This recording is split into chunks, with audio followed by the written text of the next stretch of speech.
All right, hey guys, welcome to the Daily Word Verse by Verse. Grab your Bibles and follow along as we continue in our study of First Timothy. I want to read first. Let me turn some lights on here. Uh, I I had started this. This is our scripture we started with as we are journeying through First Timothy chapter 6. Okay, and I said I wanted to tackle the issue of slavery. Let me read it again. It says, all who are under the yoke as slaves must regard their own masters to be worthy of all respect, so that God's name and his teaching will not be blasphemed. Those that have believing masters should not be disrespectful to them, but because they are brothers, but should serve them better, since they benefit from their service and are believers dearly beloved. Okay. So that is one of the things here that I wanted to again get into and talk about. I'm really not prepared here. This line here is kind of disturbing in a couple of ways, right, for Christians. One, notice those who have believing masters we should not be disrespectful to them. In other words, if you are a slave, you should not be disrespectful to your master. Okay, and this was I said I wanted to tackle this subject of slavery. Why God allowed slavery. Why God allowed slavery, period, right? And I did get some comments back, and I think they were fair comments, fair questions. So, again, biblically, and I wanted to answer these from a biblical perspective. So one of the comments that I received back pointed out something that I didn't anticipate. Not that I've studied this before, so I'm going to deal with it today.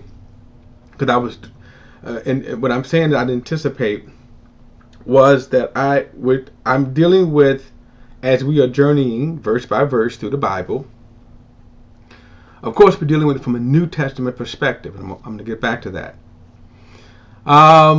But in raising the question of slavery, and then we say, well, why did God permit slavery? Why did God allow slavery? The Old Testament perspective of slavery is quite different. And let me go and I'm going to read this because this was brought up, and all right, okay.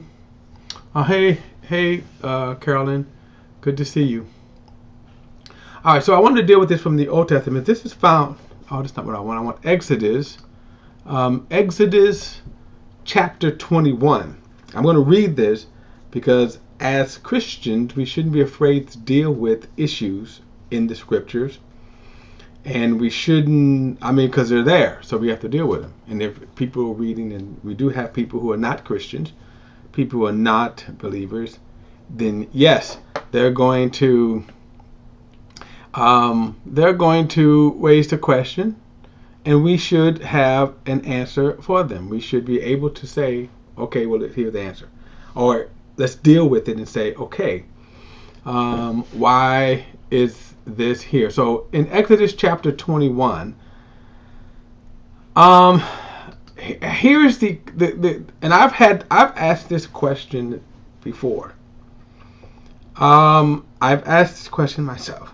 That is in the Old Testament. In the New Testament, I'm going to get back to that because really the New Testament perspective of slavery is easy and simple. Okay? It's easy and simple.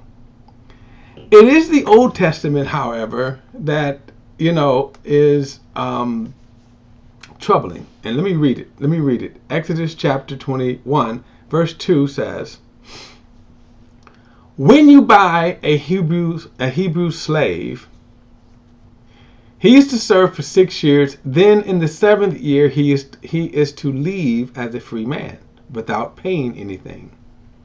If he arrives alone, he is to leave alone. If he arrives with a wife, his wife is to leave with him.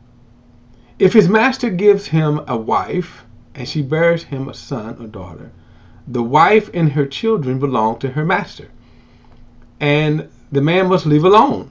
But if the slave declares, I love my master, my wife, my children, I do not want to leave as a free man, his master is to bring him to the judges and then bring him to the doorpost. His master must pierce his ear with an awl, and he will serve his master for life. Now, before I go on, I'm going to read the rest of this, but this, by the way, is known as the bond slave. Now, the reason why I want to bring this up, too, just as a point of trivial, when the New Testament writers, when you read the letters, oftentimes in the beginning they'll say, for example, Paul, a bond slave or a slave of Jesus Christ. Really, this is what they are referring for. They're extracting from this. When you have this experience where a slave who loved his master, okay, and he loved his master so that he doesn't want to leave, even though he could leave. That's the kind of astounding thing. He could leave, but he says, "No, I want to stay with my master," and so therefore, when he brings him to the doorpost and they pierce his ear, blood is drawn, then he is bonding himself for life. In other words, he is forever surrendering his will to the will of his master. Now, again, the New Testament application of this, when the writers write this, they are solely referring to believers surrendering their wills to the will of Jesus. Okay? Now, in this case, however, this was the evil practice of slavery. And of course, let me go. I'm going to look at verse 7. He says, when a man sells his daughter as a slave, she is not to leave as the male slaves do. If she is displeasing to her master, who chose her for himself, he must not. Then he must let her be redeemed. He has no right to sell her to foreigners because he has acted treacherously towards her. Or if he chooses her for his son, he must deal with her according to the customary treatment of daughters. If he takes an additional wife, he must not reduce the food, clothing, or marital rights of the first wife. And if he does not do these 3 things for her, she may leave free of charge without any exchange of money. Now, one of the problems, of course, is, why didn't God just end the practice of slavery? In other words, in the last study, I kind of gave a brief overview where we said that slavery was a part of the depraved, sinful human nature. And basically, if your tribe was weaker and they went to war with someone, you became slaves. And then that, of course, that could become a generational thing. So that by the time we get to the time of Jesus, the Roman world, it was believed that up to 1/3 of the population of Rome were slaves, and some even estimate higher. They had no rights. They were not in they had nothing to look forward to other than a slave. They were property. Okay, that's human history. The problem here is, why didn't God end this evil practice? In fact, he regulates it. Now, there are other scriptures, by the way, in the law concerning slaves. Pretty much the same thing in terms of the treatment of slaves. Not even so much as treating them good. Just, okay, well, if you're going to sell them, you sell them this way. If you're going to, in other words, you can't. In other words, basically, the slave were no better than animals. So in other words, don't be cruel to the animals. So don't just needlessly beat an animal, right? You can't beat your slave. So this is, in other words, when we say, well, wow, why didn't God just end slavery? So here is the answer to that. Or at least here is my answer. I don't know, because the Bible doesn't give us a reason.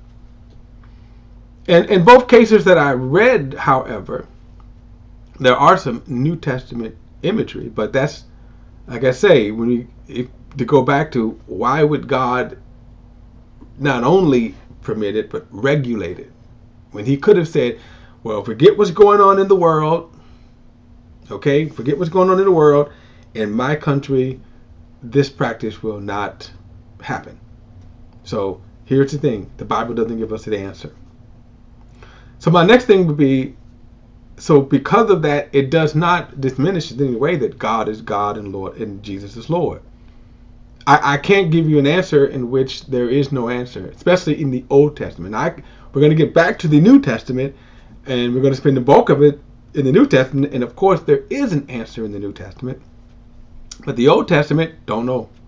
And the Bible doesn't give us a reason for that. And that's going to be one of these things that we're going to have to wait until we get to heaven. And then ask God, the Lord, why didn't he end slavery among his own people? Okay, so again, there is no answer to give. And again, let me say this though, because I know that there are people who would then say, critics, well, that God is not worthy, or God is not worthy, or I don't know if I can serve a God like that. Well, what is your alternative? See, what I'm saying is, God is still sovereign. And just like a lot of times we can't explain why God chose, when he told Israel to murder, to kill, right, to slaughter other nations, villages, towns, and oftentimes he said, kill everyone alive. Mothers, fathers, grandparents, babies, children, kill everyone. Why did God do that? Well, here's the thing. God is God. I would say this, because again, what I am saying is that, again, I cannot give an answer to God where God does not himself give an answer. There are, you could say, sovereign moves, okay, of God. Sovereign moves that, well, God is God. You may say that's a cop-out. Well, it's not a cop-out. It's God's sovereignty. For example, how God dealt with Job. Job was an upright man, and God said to Satan, you could destroy his life, you just can't kill him. And I'm going to prove to you Job will not curse me. Now you may say, well, that's unfair to Job. And the whole book of Job is a very fascinating book on that, because the first 2 chapters deal with the devastation in Job's life. And then for some 36 chapters, it is a dialogue where Job goes back with 3 of his friends. And then towards the end, a 4th guy come in. Younger man, by the way. And they go back and forth. And the issue with the 3 friends were they were sympathetic at first to Job, and then they got very irritated with him because Job would not admit he did something wrong. And they got frustrated, and then it went from bad to worse. And to the point that Job just said, "You guys are miserable comforters." But then Job himself began to, I just don't understand. I did everything right. Here is the interesting thing. Remember, God himself said about Job, yes, Job did everything right. He's the upright man. He's the righteous man. In other words, all of the thoughts, all of the theologies and philosophies and ideologies of what went wrong in Job's life do not apply. Right? In other words, we oftentimes say, well, the reason why this person is suffering is because they did such and such and such. Or the reason why this person is suffering is because they did such and such and such. In Job's case, and by the way, as far as scripture is concerned, he really is the only one. Well, I take that back.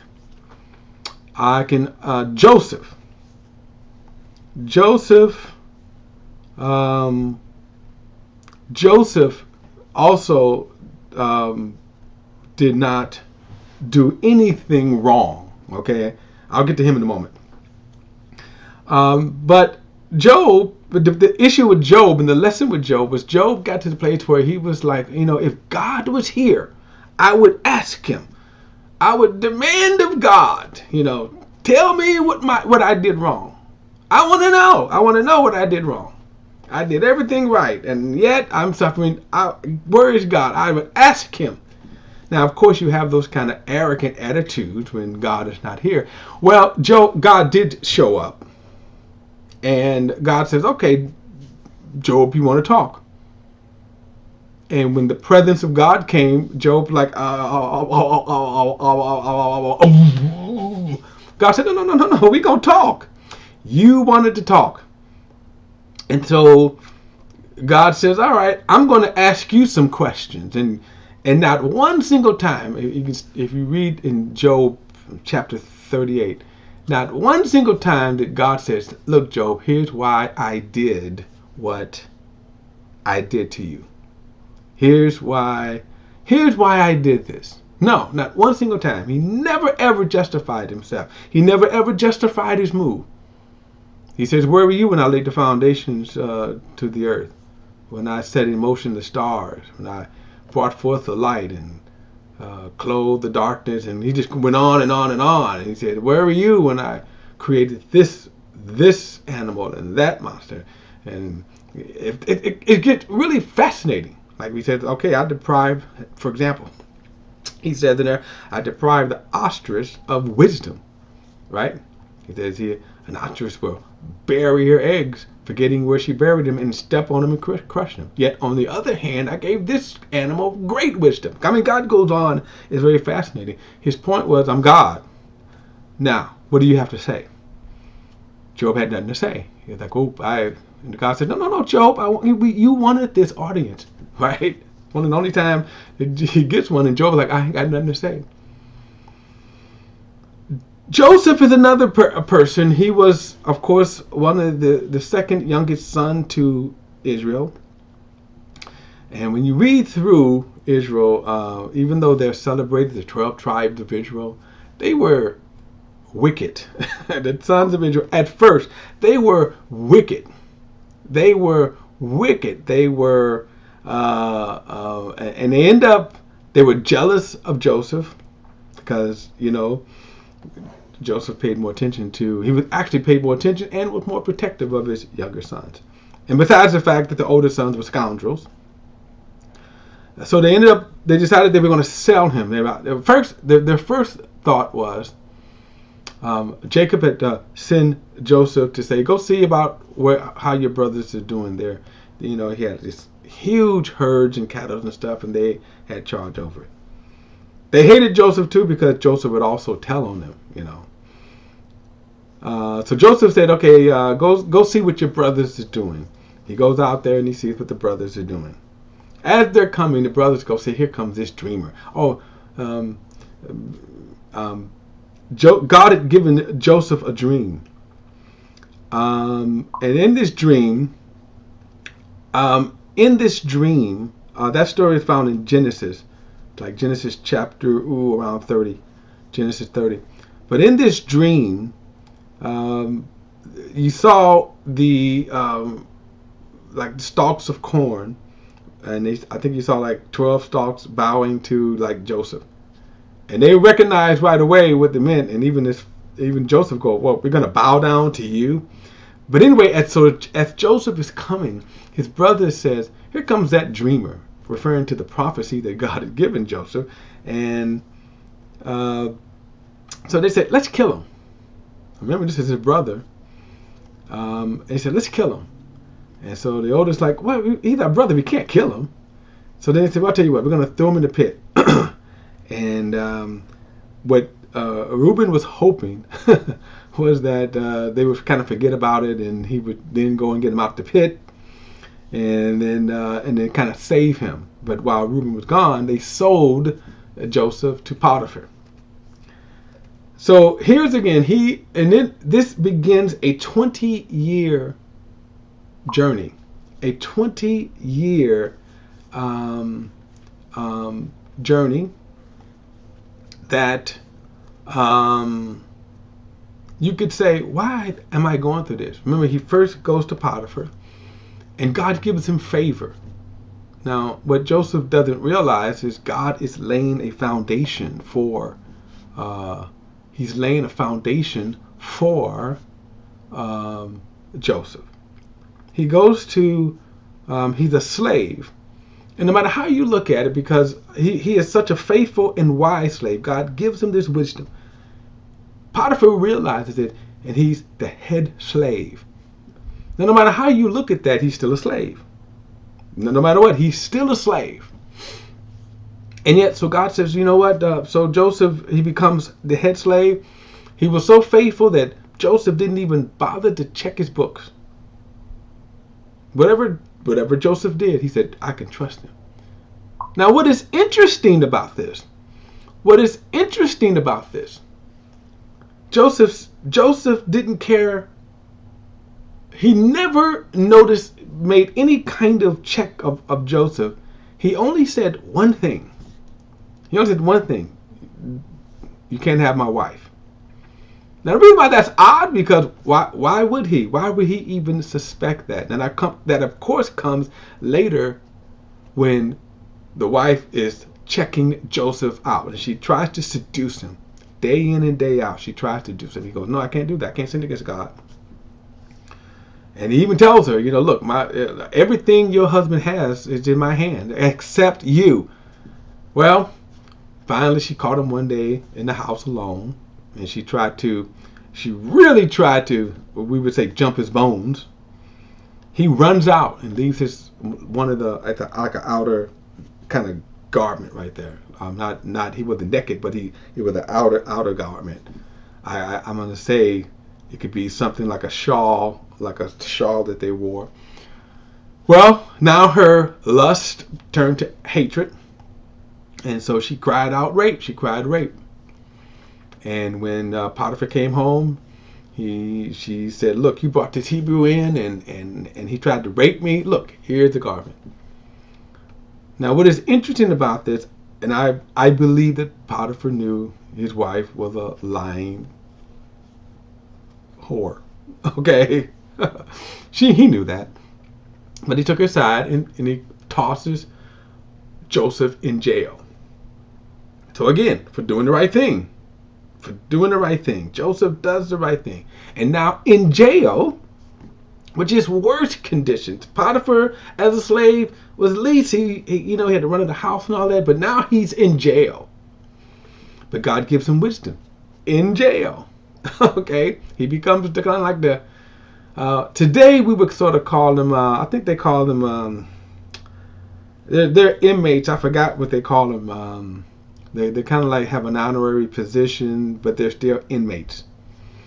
What do they call them? Anyway, there's a word for them but they have achieved, these inmates in prison today they have a little more freedom. They're still inmates. They can't go and come as they please, but they have certain privileges because they've earned the trust. But Joseph became sort of the head steward in jail. Well, in the meantime, there were two of Pharaoh's servant. butler and his baker, they pissed Pharaoh off, which doesn't take much in a way. By the way, if you was living in a true dictatorship like that, and you really, really, really, really had to be on your P's and Q's, because just the mood of the king could be disastrous. But anyway, they end up in prison. But God gives them a dream. So Joseph is doing his business and stuff, and he looks at him and he goes, "Huh, what's up with you guys?" And they say, "Man, we got this dream right here." And he goes, "Tell me the dream. Hey, God is to give you a dream. Tell me the dream." So, I think it was the butler. I forget which one. The butler tells his dream. And Joseph says, "Hey, man, guess what? Here's the dream.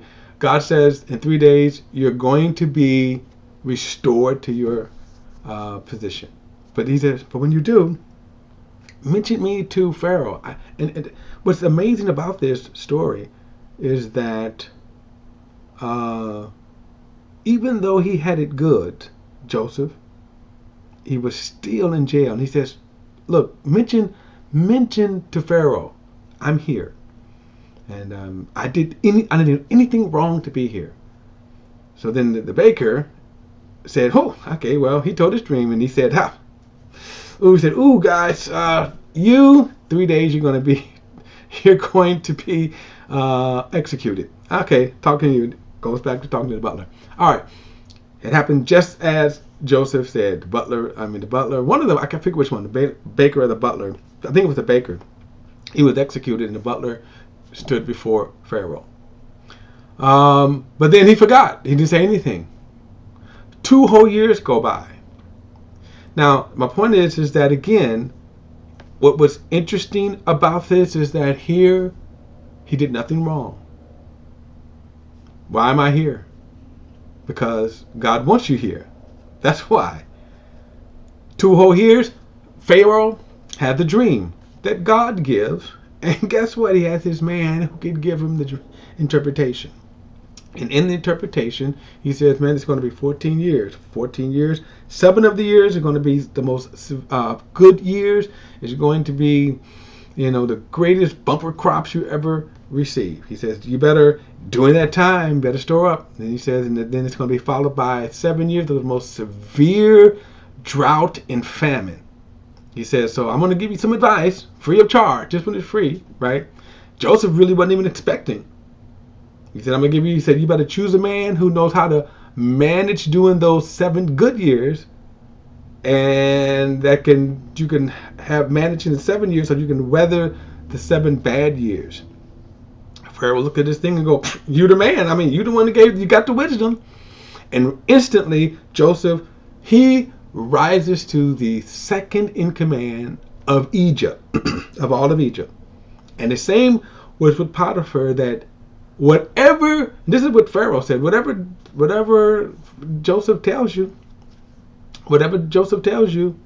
is it. You live and die according to him. Only am I greater than him. All right, so, and then of course, the story goes that the first 7 years, Joseph stored up the wisdom that God has given him. He stored up the grain and built facilities to store this grain. And then when the 7 bad years came, I think it was like 2 years into the famine, where Joseph said, hey, I hear that there's some grain down in Egypt. Go and buy. So the brothers, the same ones who sells Joseph, they come to Egypt, but this time they don't know. It's been 20 years. And remember, they don't know what happened to Joseph, but it's been 20 years since they've last seen Joseph. Joseph looks like an Egyptian, talks like an Egyptian, walks like an Egyptian. In fact, he speaks through an interpreter. Joseph recognizes his brothers. And right there, you could see that Joseph could probably remember Pharaoh said, and Pharaoh wasn't even a question. You wouldn't even have an appeal. If Joseph had said, you live or you die, there was no appeal. Of course, it helped that Joseph literally saved the nation of Egypt. Not only saved the nation of Egypt, prospered the nation of Egypt. Because then, because of the famine, all of the other nations were coming to Egypt, buying grain from Egypt. That's how much they had stored up. Well, he sees his brothers, and he says, he takes them through this. Almost, they don't understand what's going on, but he takes them through, and he asks them, "You guys are spies. That's what it is. You guys are spies. That's why you're here. You're gonna spy out the land." They go, "No, no, no, no, no, no. We're not spies." He said, "Well, tell me about your family." It seemed like Joseph was testing them. See, had they changed? And they actually told the truth. In which, they said, well, look, there's 11 of us. One is kind of like no more, but there's, one is at home, and we came to buy grain. He said, I don't believe it. You're spies. Go bring your younger brother here. Now, they come back to Joseph, and by the way, they said, they took Simeon, Joseph took Simeon and said, I'm going to keep Simeon, and he put him in jail. He puts him in jail. Yes, but he puts him in jail, and this is astounding because he goes back to Joseph, and they go back to Joseph. Now it's 10 of them, and they says, hey, man, the head guy down to Joseph was really rough with us. And he thought we were spies, and he said, wow. And he gave us this grain, but he goes, wow, and Joseph said, oh, okay. And so he says, so we can go back and buy grain. Yeah, we can go back and buy grain. He says, oh, just one thing here, Dad. He wants us to bring Benjamin. And Joseph's like, Benjamin? Why do you want to bring Benjamin? Why did you have to even tell him he had a son, brother? And he go, we didn't know. He just asked us, and we told him the truth. And finally, Joseph said, okay, go and get him. And then the second time when he came, one of the most astounding things when he came, and he was telling them, actually, they came back, and they brought Benjamin, and Joseph had said, hey, go put it called it a diviner's cup. He says, go put this in Benjamin's pouch. Load them up with all the grain they want. Give them extra grain. And then when they went off, Joseph said, now go get and arrest Benjamin. So they caught up to him, and they says, hey, one of you guys stole a cup from Joseph. And they go, no, we didn't steal no cup. So they were confounded. They unloaded their bags and stuff, and boom, to their shock, their horror, this cup was in Benjamin, like, I didn't even want to come here, right? They saddle back up, they come back to Joseph, and they begin to just throw themselves on the mercy of God. Then, after they said, look, we don't know what the heck is going on. Oh my God, we don't know what the heck is going on. And he was like, did you know I found it out? He says, okay, I'll tell you what, we found a cup. The rest of you all can go. Your younger brother, Benjamin, is going to be the one who's going to suffer for stealing from me. And they was kind of like, he didn't steal from you. And finally, Judah. And this is kind of interesting because this is the imagery. Judah comes up and says, look, I got to tell you, my father is old and his life is bound up in this is his youngest child. If we go back to him and tell him that Benjamin is not only not coming back, but he's in jail, he probably would just croak over and die. The point is, Judah offered himself, which was imagery since Judah was the line of Jesus. And at this point, Joseph couldn't hold it. He ran out of the room and just bursted out crying. And everybody's kind of like, okay, this is kind of strange here. And then he came back and he says, and he revealed himself and says, I am Joseph. Now, of course, you can imagine the horror of the brothers who sold him. He says, don't be mad at yourself. Don't be mad at yourself. And one of the most profound statements that to me is made throughout the whole Bible, Joseph, actually, he didn't make it at this point. He actually, no, he did make it. He did make it. He said, what you guys meant for evil, God meant for good. God sent me here on your behalf. So for Joseph not to have bitterness, Joseph not to have anger and bitterness, that he was able to recognize God's purpose. Now, that's not to say probably most of the time we're not going to recognize God's purpose. But in this whole thing of slavery, because in this case, God used Joseph. Job wasn't a slave, but God's purpose. And here's the whole point. God is God. Now, from God's perspective, now think about this, from God's perspective, just like if, this is mine, this is mine, this is mine, this is mine, right? I can show you all these things that are mine, mine. I can do with them what I want, right? If I take this and throw it, I can do that because it's mine. We are all God's creation. I think the message, especially that Job walked away with, I can do what I want. Now, again, I don't understand it. And oftentimes people may say, well, God is not just.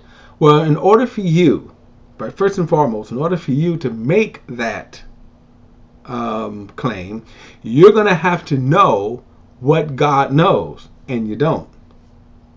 Secondly, since God owns everything, God can do with his creation as he please. So, for example, like in the flood, God says, you know what? I'm going to destroy the flood. Why? Because that's what God wanted to do.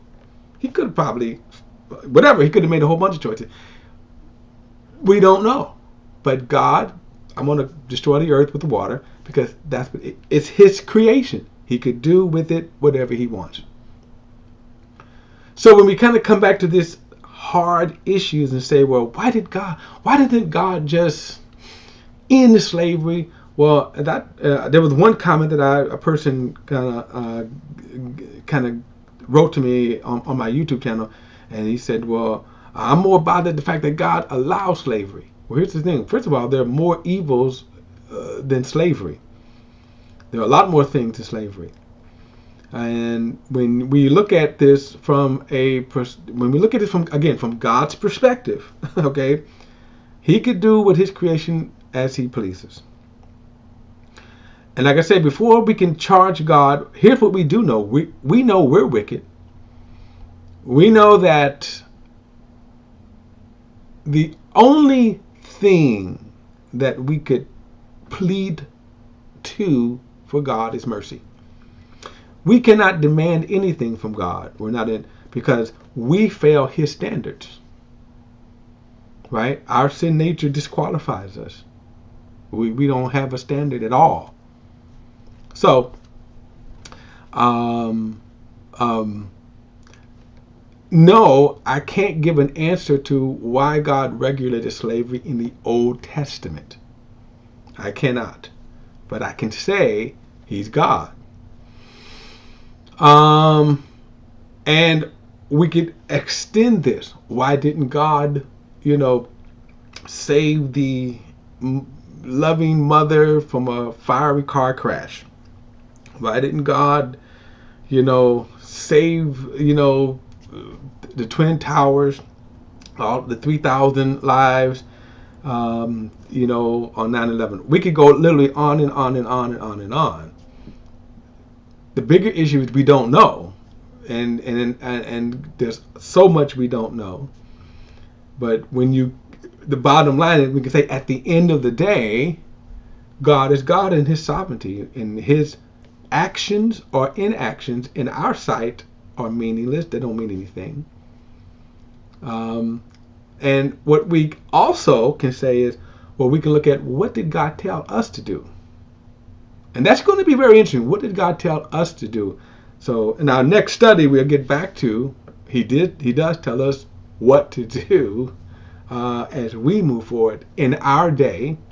And so that's what, again, like I said, I know that's probably to some, it's not a satisfying answer in terms of why God, in the Old Testament, regulated slavery. It's not and we'll never have a satisfying answer because God never gave one. All right, guys. So we'll go back to, and again, I'm going to go back to.